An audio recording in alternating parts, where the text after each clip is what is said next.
I want to start off with Shaka, but I want all of you to answer this question. I want you to take 3 minutes to give us a synopsis of your story. I mean 3 minutes. How did it begin? How did it change? And who are you today?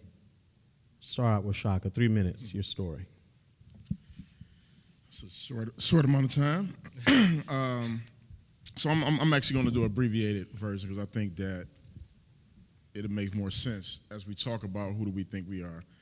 So 2001, I was sitting in solitary confinement on my 10th year in what turned out to be a 19-year prison sentence. That particular stint in solitary confinement ended up being 4.5 years straight, a 23-hour lockdown, and some of the most deplorable, dehumanizing, and degrading conditions that you can imagine. But it was in this space that I found my authentic self, my authentic voice. And it started with me asking this question: how did I go from wanting to be a doctor to sitting in a solitary confinement cell serving my most promising years for second-degree murder? And so I began to journal, and I began to write backwards to figure out how I landed in this space.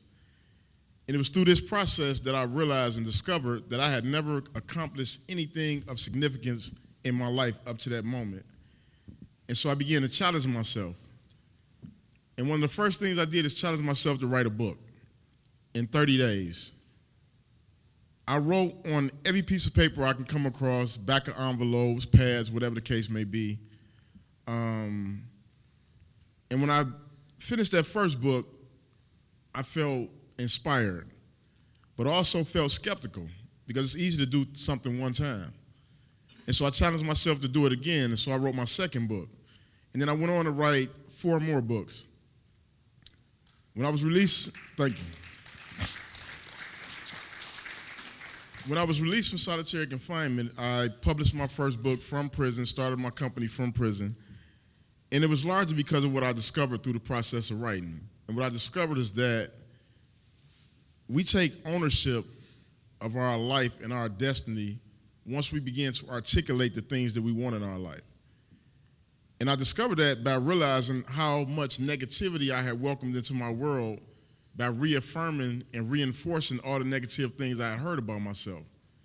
And so I began to rewrite that script. And every year, I made a plan for myself, even though I didn't know that I was ever going to get out of prison. What I did know is that if I never got out, what my lasting legacy would be one of resilience, one of commitment and dedication to righting my wrongs. And so I began to write essays and articles and send these things out, but I also began to write everything that I wanted in my life to take place if I was ever released. June 2010, I walked out of prison for the first time after serving 19 years. Within 2 years, thank you. Within 2 years, I became one of the inaugural BMe Leaders. It was a moment that was a testament to what I had written out about what I wanted to transpire in my life.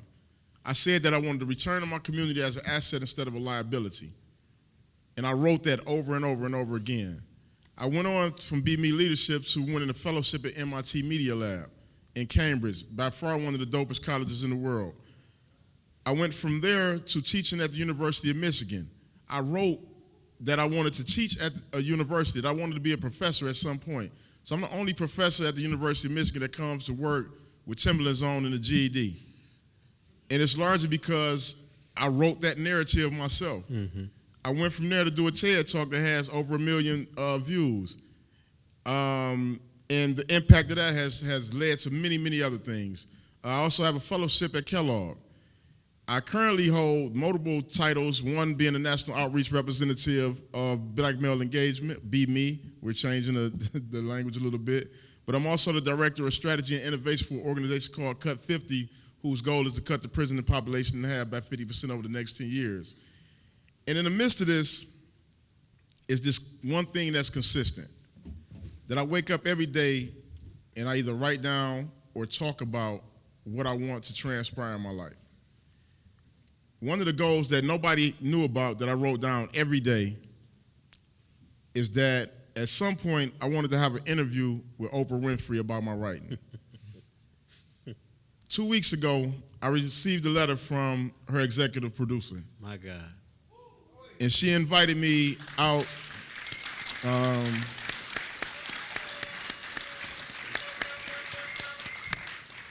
She sent this letter, and she told me she was leaving the Oprah Winfrey Show.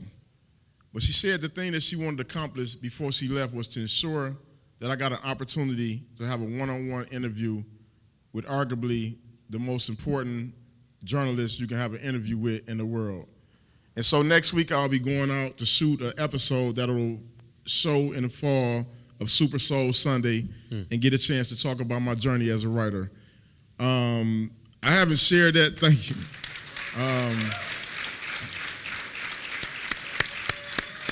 I haven't shared that publicly as of yet. I just tweeted. But I hope not. Please don't tweet that. But the reason I feel like it's important to share it in this space is because, first of all, we're all dreamers. Yeah. Every one of us in here is a dreamer. And sometimes you can get so immersed in your work that you can forget about your dream. I do a whole bunch of things, but a lot of times I don't get a chance to write. But when I got that email, that affirmed for me the importance of constantly cultivating the things that you dream about. Because as many titles as I hold outside of being a father, being a writer is one of the most important and most personal to me. So to have that honor to be in the presence of somebody who values literature the way that I value it is a testament to us dreaming into existence the world that we want to live in. And so my message to you today is no matter how murky the waters may seem, if you keep swimming, you will definitely land in the space that you dreamed and envisioned from the very beginning. Salute, y'all.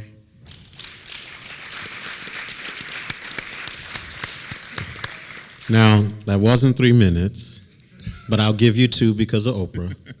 Rashaun, go ahead. Your story, Peace, brothers. which is amazing. Thank you. Peace, brothers. Honor, blessing. I'm humbled to be here. I have a very interesting journey. I'll try to be very concise. I started a volunteer organization, turned into a nonprofit when I was 17 years old. It's called Fresh Philly. We worked with kids in my high school and in the community. We went out to different communities. We did cleanups, real cute stuff, you know. Then eventually people asked me to speak to the kids about the process of starting an organization. That led to me teaching young folks within a different organization, OIC of America. So at this point, I'm running 2 organizations before I hit 12th grade. When I go to college, I was DJing. I'm a DJ too, by the way. So I get to college, and the thing about college is that it was very slow. At the time I was at college, I was a journalist with an organization, the president of my own nonprofit organization, the president of a different nonprofit organization, a residential hall assistant, and a community organizer. The following year, it was nothing I didn't find anything for me at school, unfortunately, so I left. And in me leaving, I decided to take social entrepreneurship seriously. So on top of the things I was already doing, I decided to be a community organizer for 2 more organizations. And doing my best to bring the community to the resources that the community didn't know about. It's not like we don't have what we need in order for us to be successful. It's just the bridges to those things, who was going to be the catalyst. So I just decided to serve humbly. Fast forward, now I'm in the process of building a small university in Philadelphia called Watson University. Thank you.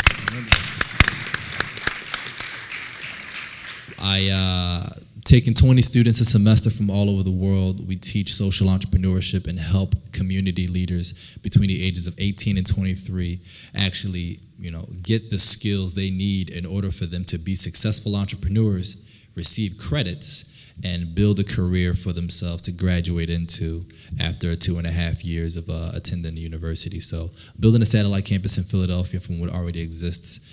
in Boulder, Colorado, and it's the most beautiful thing, challenging thing as well that I've ever done. Thank you. Did y'all just hear that brother say at age 21 he's starting an institution? Okay, I thought 21. maybe I was the only one that heard that. And if you take one more picture on the mountain, brother, get back to Philly.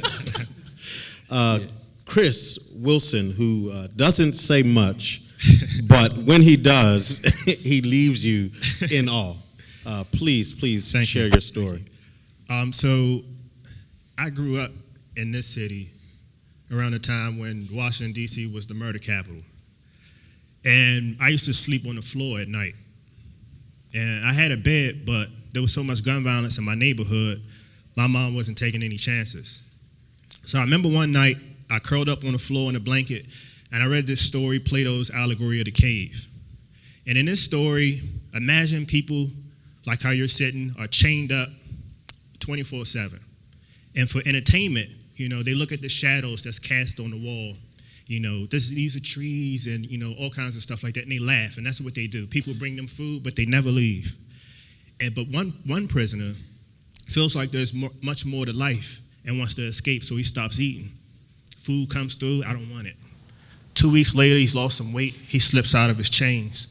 He creeps past his friends, up to the cave, to the entrance, and the sunlight hits his eyes, and it's so bright that he says, that can't be the right way. He looks back at his friends. He says, you know what? I got to brace this pain to get out of here. So he braces the pain. He gets outside of the cave. The air's fresh. He's hearing birds, and as his eyes adjust, he's looking at colors and people playing and birds and mountain ranges. And he's just taking it all in. He's just like, he's become enlightened. He's like, I get it. But then a guard spots him and says, what the hell are you doing out of your cave? And he says, don't put me back down there. Like, I understand I can behave out here. He says, you have to go back down in the cave because that's where you people belong, down there in the cave, not out here with us. So they lock him back up and they put him in this cave, and his friends mock and tease him for trying to be different, for trying to buck the system. And one prisoner says, anybody else tries to break out of this cave, we're going to kill you. And this made me think about my neighborhood and my community. And at the time, we had a homicide rate of almost 500. And my family would just say, don't worry about it, Chris, just go to school. Then my brother was shot 7 times. Then my cousin was shot 17 times in his face. They said, don't worry about it, just go to school. Few months later, I was knocked unconscious by a police officer. And when I awoke, he was raping my mom. Then he took his service weapon out and he bashed her skull in. She lived, but she was never the same. I was never the same. Brothers in my community would say, don't worry about it, Chris, all we got is us. But these same people came after me one night, and I ended up taking a person's life. And while awaiting trial, people came to my father's house. They cut my father's throat. They tortured my brothers. And to make matters worse, I was sentenced to natural life in prison at the age of 17, and it was as if I was teleported to another planet. Strip searches every day. No visits from my family. No privacy. But, out in the day room, a guy told me, Chris, all we got is us. We got to stick together. And it made me think. I said, I got life. You got 3 years in on 5. So I went to my cell and I wrote up a master plan, not an escape plan. And on this plan, it was to turn my life around, get my high school diploma, college degree, start a business, write a book. I wanted a drop-top black Corvette. I wanted to learn Spanish, all these crazy things, and I wrote on this master plan, and I sent it to my judge. And every day, all I did was study, go to therapy, and exercise. Prison officials would tell me, life means life. Your place is in here, Chris, not out there. I read hundreds of books. I got my high school diploma. I got my college degree. I taught myself 4 languages. I started language clubs, career centers. I became a mentor. Eventually, I had my day in court before the judge, and she told me, you know what, I'm going to give you a second chance, but you can't get out there and just be a regular person. You got to finish your master plan. You want to start this company, you want to do this, you better do it, and I'm going to be watching you. I finally get home after serving 16 years in prison. I'm with my friends, and my mom calls me, and I have her on speakerphone. And she's like, I can't believe you got out. Like, how'd you go? Did you break out? It's like, no, Mom, I'm home. I've been working this plan. She says, I just want to tell you I love you. I just want to tell you I love you, Chris. And I was like, all right, Mom, relax. And when she hung the phone up, she committed suicide. So my mom never got a chance to even see me as a free man. And so if my mom was out in the audience, I would say to my mom, I've only been home 3 years. I'm a student at University of Baltimore with a full scholarship.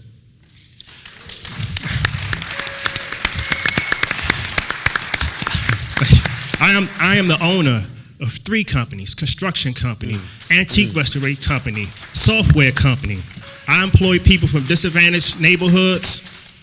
I'm also a director for the Community Workforce Development Program for Greater Homewood, and I'm on a mission to go back into my communities to lead my brothers and sisters out of this figurative cave. I would say to my mom not too long ago, I hope the guy that was just like me, that was dealt a bad hand, this guy who struggled to feed his children, a guy who cried and I hugged him and told him that I got his back, that I'm gonna help him out. I would say, Mom, today this guy is feeding his children, and this is who you raised me to be. Thank you.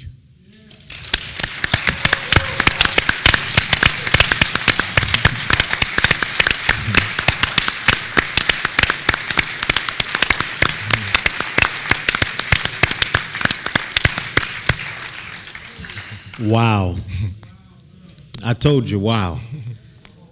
Go home. No one can go home now, bro. Can't go home now. But yeah, I've sat and had lunch, dinner, breakfast with all these guys. I like to eat. And every time we talk, it's just wow. Just power. Just amazing transformational stories that really, really have power. And I'm not sure if you picked up the commonality in their stories. They wrote the vision and made it plain. And here they are, businesses, starting an institution, sitting in Oprah Winfrey's backyard. You know how many people dream about sitting in Oprah Winfrey's backyard? And so with these amazing stories, do you think that, you know, foundations, corporations care about people like you? You know, does your story matter to them? And I'll kick this off to Shaka first. Yeah, I think that the human connection that binds us all, I think that when you articulate it in a way where people can relate and connect to those things that we all have in common, they can't do anything but walk away with some sense of care. But I think that our responsibility is to reinforce those stories by sharing, and that's what makes BMe so amazing, because I tell people oftentimes when they hear my story in this isolated space, they see it as an anomaly. But I know that Chris Wilson exists. I know that there's brothers like Yusef Shakur and other brothers in this room who come from similar backgrounds and have similar narratives. And I think the more that we articulate that, you know, it makes it easier for funders and foundations to really look at us from a very different perspective. So I just see the more that you share your humanity, the more transparent you are in sharing the things that sometimes make us feel vulnerable. I think that's when the magic happens and when people really connect to our reality in a way that can't be denied. Absolutely. Rashaun. Well, let's talk about, you know, Oprah. She made a living off of telling other people's story. This is what we know. Content is content. So when we look at technology now, when we look at media now, we look at how social media gets any story anyone wants to hear, gets it to the world. The stories that connect people, the stories that show people persevering, the stories that show resilience, strength, grit, never giving up. Any company, if you look at how they endorse, how they sponsor certain celebrities, certain athletes, a lot of the ones that resonate the most with the people that love these folks are those who've come through tragedy, transformation, and triumph. So, I mean, the answer to the question, of course, is yes. As BMe Brothers, the question is for us, like, how do we leverage that? How do we make sure we're continuing to tell each other stories and then create new ones with each other? But yes, of course, absolutely. Chris. All right. I would definitely say the institutions, universities, they care. But coming from Baltimore City, where the whole world's watching us right now, given like what's been happening the past weeks, institutions, organizations need to do more. I mean, they need to do more, and also the storytelling is very important. We need to speak to their hearts and their minds, and even on the blocks, on the corners, like we just need to continue to tell our stories, so that and hold people's feet to the fire.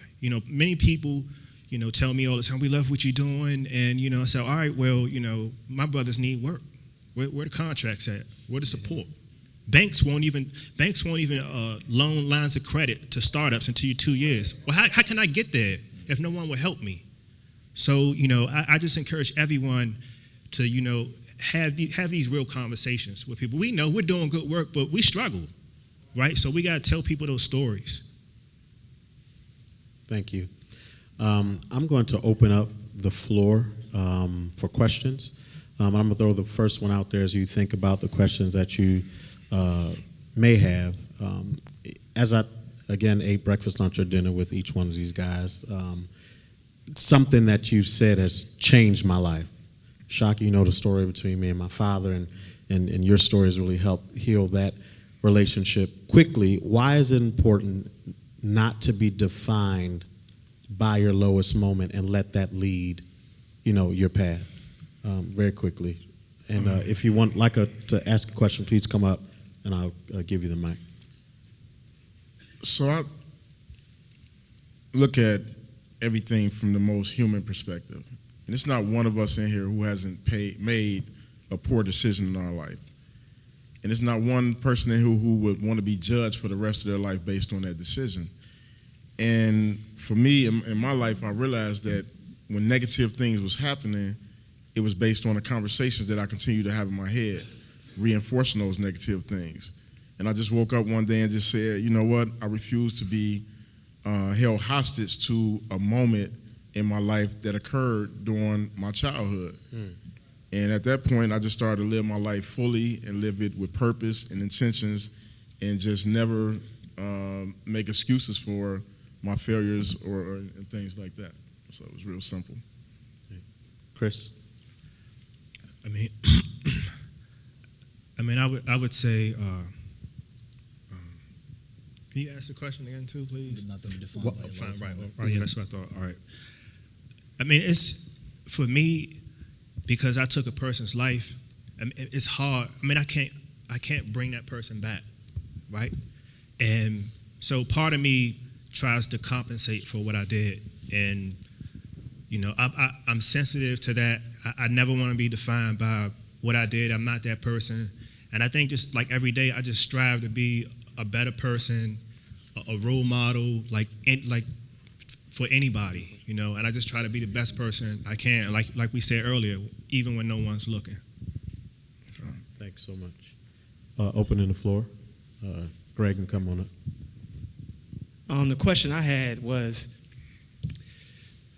everybody doesn't have your story, and your stories are beautiful, show a lot of struggle, and I think the line of desperation and self-destruction pulls you to a place where you don't have nothing to lose. What are some things you do in today's times, your day-to-day? How do you deal with failure, and what are some of your best practices on a day-to-day that help push you towards your goals? And that's for everybody. And try to be quick in your responses as we want to. I'm failing all the time. I don't realize it up until I hit the wall. What I read, a lot of reading, eating. You'd be surprised how good, how much help a healthy diet does in the morning. Sometimes, like emotionally, I don't even feel like eating from how bad I'm doing in business and how bad I'm doing in my relationships, but making sure that I eat well. And then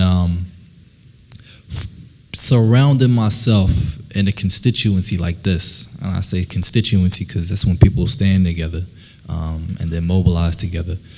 But a lot of times you don't know you're failing until you've hit the wall.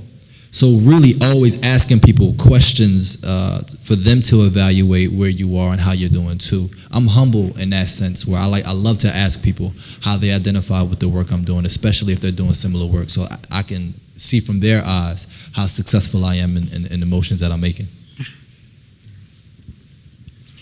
For me, this is a couple of things. One of the things that's interesting about failure is how we frame it in our minds. And oftentimes, because we come from communities where we operate in that deficit space, we look at failure as the end of the world. What I learned through my work at MIT, which is one of the most innovative places in the world, is that they encourage failure because that's when real learning takes place. And so whenever I have something that I consider a failure, I go back and I take the lesson from that and figure out what could I have done better that time around. And then the second thing is that I believe in mentors, formally and informally. And so whenever I'm going through any struggles or obstacles, I just reach out to brothers I know and just ask their advice. You know, we have discussions and things like that. And a lot of them in this room, I talk to Clement Brown Jr. every day. He's like my little brother, but he's also a mentor in terms of like the inspiration that we're able to provide each other. And I think that's really important that as men, especially black men, where we have this this image of being so strong and vulnerable, we've lost sight of the fact that your true strength comes in loving yourself enough to open up to receiving love from other black men who look like you.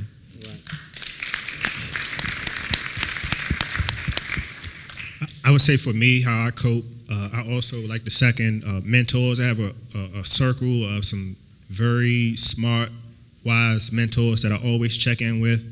And sometimes it's not even seeking advice. They just tell me what to do, and this is what you need to do. I just do it, right? But also, I mean, having spent half my life in prison, it's a lot of stuff I haven't done. So and I have to finish my master plan that I wrote up. So like I like to drive. I have a fleet of cool cars, right? So I like to drive. A fleet, yes. And that Corvette, I have it too. So I like to exercise. And I absolutely love to laugh. And speaking of laughing, I spent Sunday with Dave Chappelle. So just imagine that. Imagine that laugh. Anywhere in your master plan giving me one of those cars? Yeah, I got one outside. Man, I just want to give a shout out to you, brothers, that you're doing remarkable things. And I actually have a few brothers that are in prison. And my question to you, for both of you that have actually served time, when you were released, what was your plan? You talk about mentors, but what did you do to strategize? What did you do to begin to make sure you could follow through with the things that you wanted to do? And what advice would you give to someone that's actually coming out of prison? That's actually a great question. Because people on the outside looking in, they may look at our success and be like, wow, this is really cool. Y'all was able to accomplish something. But most of the work took place way before I got out of prison. And I did two things. The first thing was I took every excuse off the table. And I highly encourage that to any youth that I mentor. Like, you got to take I don't care if your mother's a prostitute on the block right now. At the end of the day, there's no space on the application that says excuses. So you got to take all those excuses off the table. The second thing, I believe in mastering our thinking. And so I'm very conscious about what I think about. And coming home, as you can imagine, I did 19 years, he did 16. When we went in, there was no internet, there was no smartphones. So we came out and got dumped into this world where your car talks to you now. At least mine do. But that was really shocking. But the thing is, for me, the most important thing was I refused to be another statistic. Like, that didn't settle well in my spirit. And it was largely from reading Malcolm X's autobiography that I realized I can be anything in the world that I wanted to be once I made up my mind to do it. And that I would never be a pawn in that game again in my life. And so that stubbornness and that commitment to being a man of my word and knowing that I'm representing the 2.2 million men and women that's incarcerated, like, that's more important to me than breathing almost. And that's what keeps me moving forward. And the advice? What advice would you give? The advice I would give if you have a family member incarcerated or a loved one incarcerated or somebody coming home, the first thing, if you have a family member incarcerated, a friend, somebody from your community, Write them. Send them information. That human touch is so important. And it's one of the most isolated, loneliest places you can imagine yourself being. But take that step right there, and then for coming home, is surround yourself with good people. If you're around 9 bums, chances is you're going to be the 10th bum. That's my philosophy. Surround yourself with 9 successful people. They're going to pull you up, and you'll be that 10th successful person. Real simple philosophy about life. That's good stuff. It's real talk, man. I'm going to use that one. I think with me, because I prepared literally for 16 years every single day about what I would do if I would become free. And when I came home, I was homeless and unemployed, and so I was sleeping on friends' couches. But I also reached out to people. It was people that I didn't even know. A guy, Rodney Foxworth, I would read his blogs and stuff. Say, I want to meet this guy. So I reached out to him, and I sat down with him, was just talking about what I wanted to do, and he just helped me, build my empire so far. Knock on wood. But I think the advice is, you got to reach out to people and just, and also know how to tell your story, know how to articulate yourself. Like when I came home, I didn't know how to tie a tie, when's and not, so I would just watch YouTube and just stay up all night and try to get it done, but you got to be able to just articulate your mission in life and just reach out to good people, and that's what I do. And so that would be my advice. And even prisoners, it has to start on the inside. Make use of that time, so when you come home that you're ready. But just know that it's going to be tough. So that would be my advice. Next question. You can come on up. My name is Changa Bell. I'm from Baltimore. My question is, what is your relationship with divinity? Because a part of my path has been not assimilation, then it was to be sovereign over myself, and then I realized I didn't need to even be sovereign, that my divinity was important. And but for many people in our community, it seems like prison often is a rite of passage. Mm-hmm. But I guess one of my biggest nightmares would be to be in solitary confinement. So when I hear your story, I'm like, whoa. And my wife and I saw you on TEDx. We just watched it 3 times. And I dreamt about it. So what is your relationship to divinity? How do you see it outside of yourself, inside of yourself? And could you each speak to that? Yeah, my spirituality is really, really important and integral to my success. I study like Chris. I've read over 1,500 books. I studied theology. I studied philosophy, and what I discovered is that spirituality exists in everything that we do. And I use 2 things. Like I believe the Bible and the Quran and the Dhammapada. I think those are really, really great texts and great stories. But I think the greatest story is the universe itself. So when I go outside and I look at the sky, the sky is a metaphor for me, right? Mm-hmm. It's so infinite in our ability to even understand it. We can't even comprehend the magnitude of the infinite nature of the sky. But also that exists inside of us. And I always tell people, we love our device, we love smartphones, computers. But the reality is that came from us. They have limited capacity. Your phone can stop right now, but your mind can take in information infinitely, and it can produce information infinitely. And so that's my connection to the divine order of the universe. This is why I believe in thinking and talking things into existence, because you're giving birth to that energy that produces everything. And that's just how I look at it. So I don't have a religious philosophy, but a very spiritual philosophy, and that's what keeps me going on those days when it's rough. And it's still rough, even with going to see Oprah, it gets real. It's not easy.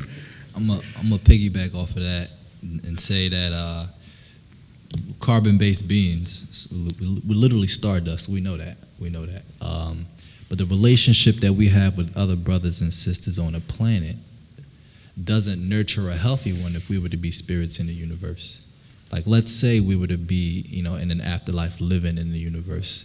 We don't have that relationship here on the planet right now. So the reason why I say that is to say, spiritually, ecosystem, I'm a humble servant of my ancestors and my grandchildren. That's the only reason why I'm here. I don't work for me. I don't work for anybody older than me. Everybody I work for is younger than me, because they're going to inherit every issue my generation, the generations before created, so that when I do pass and I do become a star and I do reunite with the cosmos or heaven, however you want to perceive that, I can make sure that what I've done, not my last name, but my legacy, was one that existed to create ecosystems of love and progress. Just to piggyback off of what Brother Shaka said. I would say for me, there was a point on my prison sentence when I had 10 years in, and I was ready to go home. Like, it's like, all right, I've got my education, I'm ready. And I was talking, but I was denied 5 times for reconsideration on my sentence. And so I was mentoring a MS-13 gang member, and he says, man, you done everything, Chris, man. I see people go home and come back and go home and come back, but I never hear you talk about God. And he was like, I'm not trying to push religion on you, but I just never hear you talk about it. And he just stepped off. And so I went to my cell and was like, you know what, he's right. But I was thinking, like, how could God allow my mom, who never bothered anybody, to be raped? How could God allow these stray bullets, like, to hit people in my neighborhood and all the people I had to bury? I said, but I started speaking to him. I had my plan, and I would just talk, say, God, I need to see a sign. I hear these stories about people and these signs, and I just need to see one, just so you can just prove that, that you're up there. And I swear to you, a few weeks later, my lawyer came and said, I don't know what happened, but the judge wants to see you, a change of heart. And so, and it's been many times like that, right? It's been many times. And like, for example, in Baltimore right now, we're going through something. There's a lot of killings, a lot of shootings. Even, something happened to me last week where I probably wouldn't have been here today, but, bullets are just, whiz right by me. So I just like to think that, I'm a God-fearing man, and I feel like God is just walking with me and just directing me through this. Yes, sir. Shantae Robinson from Akron. My question to you guys is, I hear you have a lot of, overcome a lot of challenges, and I keep hearing you had failures. So what does success mean to you, and what's your definition of it?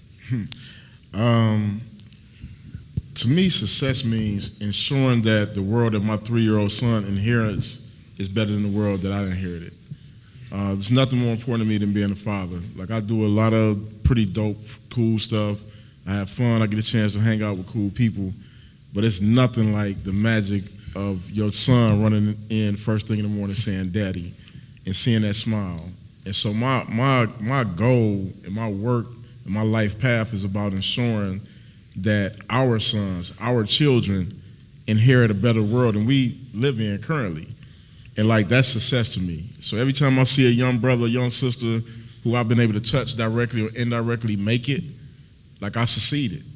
You know what I'm saying? Every day. So to me, and I think one of the things that's really important for all of us in here is we have to start celebrating even those small successes, because they're important. And a lot of time we think about the house, the cars, and all that stuff, and then we forget about just the everyday thing of giving somebody hope. There's nothing more powerful than that. Because without hope, I can guarantee you, without hope, me and his brothers, we wouldn't be sitting here, man. So to me, that's success. I've never been more humbled in my life to be side by side with these two brothers. Seriously. So I want to say, this moment, taking in this moment, the fact that these brothers have done more with their lives than so many people I know that are successful in so many different ways. And the fact that I have the opportunity from the work, all of us, the work that we've been doing in the community, it's just I want to do it because my heart calls me to it. And we're here. And these brothers and everybody has survived everything they've gone to give us love, to give us wisdom, to give us insight, and then help us to get the same things they've gotten, not to give it to us, but to share knowledge and wisdom so we can create it and build it for ourselves. This is probably the most successful day of my life right now. I honestly, truly appreciate that. I would say, for me, when I was young, I used to have an unusual fear of dying. I guess because everyone was dying around me, so I used to be scared. I used to just I wish I could live forever, right? So, but I think with success and what I wanted to do, besides becoming a free man, so I feel like I'm definitely successful that I made it out of the situation that I made it out of. But what I would like to do, and I've actually dreamed of this day, believe it or not, of a situation like this, to be surrounded with brothers like you. And I just hope, like I'm working on a book right now, and I hope to be able to just tell my story, to be able to inspire people, to keep people out of prison, to help people get out of prison. I just want to be able to tell my story and give others hope. And I feel like telling my story like that, I get to live forever. Thank you. I want to go ahead. Yeah. I want to go to closing comments, but I want you to include this in your comments, if you will. Shaka's like a big brother to me. We talk, and really have some deep conversations, and I told him, I think it was beginning of this year, that a lot of things he helped change my life. I probably would have never sat down and had dinner with a murderer. I'm telling the truth. And it really softened my heart to folks who've made mistakes. How do you build up the nerve to tell people these stories? I mean, I cry almost every time I hear it. How do you build up the nerve, and why is it important to tell these transformational, life-changing stories? Closing comments. Yeah. Before I got out, I was told by everybody around me, like, never talk about what happened. I had some people from the street, like, don't talk about it because it can bring up an old beef. I had my family members who was obviously protective, people in the community who knew that it would be basically impossible to find employment if people knew what I had went to prison for. But I thought about the kid I was, the honor roll scholarship student. And I thought about how important it is for the kids in my community to know that there's a different path, that there's a different way out. I do this work, man. I go in schools that like sometimes it's like so frustrating in our community going to these schools, man. And like the schools I go into, they worse conditions than the prisons I walked out of. And so that's what drives my work. It's like knowing that these kids, don't nobody give a damn about them, and that we have to tell their story. We have to make spaces for them to be who they're destined to be. And then the other part of it is that I realized when I was in prison that the majority of the young men who were incarcerated with me for very, very long amounts of time all came from the same background. They all came from backgrounds where child abuse, sexual abuse, high levels of gun violence as a kid was the norm. And that we all have been living with post-traumatic stress disorder since we was 10, 11, 12 years old. And the world needs to know that we're not these animals that the media paints us as. That we come from circumstance that if you take them kids in the suburbs and put them in the hood, their outcomes are going to be the same as ours. And so we have a responsibility to give voice to that reality. And we have to do it in a way that's uncompromising, that we're unapologetic, because our kids deserve the best of us. And if telling my story can help one kid put a gun down and pick up a book, that's my responsibility as a man, period. Well, on the receiving end, the first thing is I mean, I don't have a story to tell like these brothers. That's the main thing. But listening, I've moved about, like, in my years growing up, maybe like 15 times all throughout Philadelphia. I moved a lot of different hoods, and it was really listening to people like, why are you here? What's the point of you being here? Or like, what are you doing right now? Giving me different perspectives, different forms of insight, shining light on different things. Listening to the stories of folks that have been through what I'm trying to go through when it comes to like building a business and being a successful entrepreneur and being a successful community servant. The power of telling those stories to those that listen, it's a humbling experience, especially when those that are telling a story can say and show that they were you at a point in time. So I'm only saying it to say, like, don't ever stop telling y'all stories, brothers. Thank you, bro. Don't ever stop. I really appreciate it, and it's a lot that I could take back to my community when I go back to. Appreciate it. Appreciate you, bro.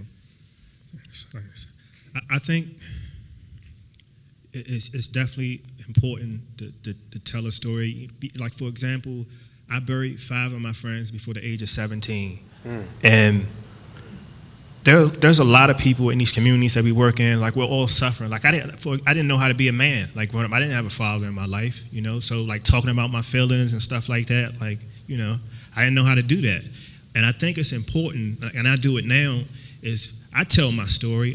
I messed up. I made a mistake. I'm human. But you know, and when I watch the media and they talk about these young people and they call them monsters and stuff like that, but think about, like, most of the people that's committing these crimes, they start out by becoming the victims, the post-traumatic stress and all this stuff building up, and neglect in the household, and all this stuff is too much for a young child. I was a child when I went to prison, and they sentenced me to life. And so I feel like I need to tell the story about what I'm going through, what I went through, because our children are going through it right now. True. Thank you. Can we give a hand for our panelists tonight?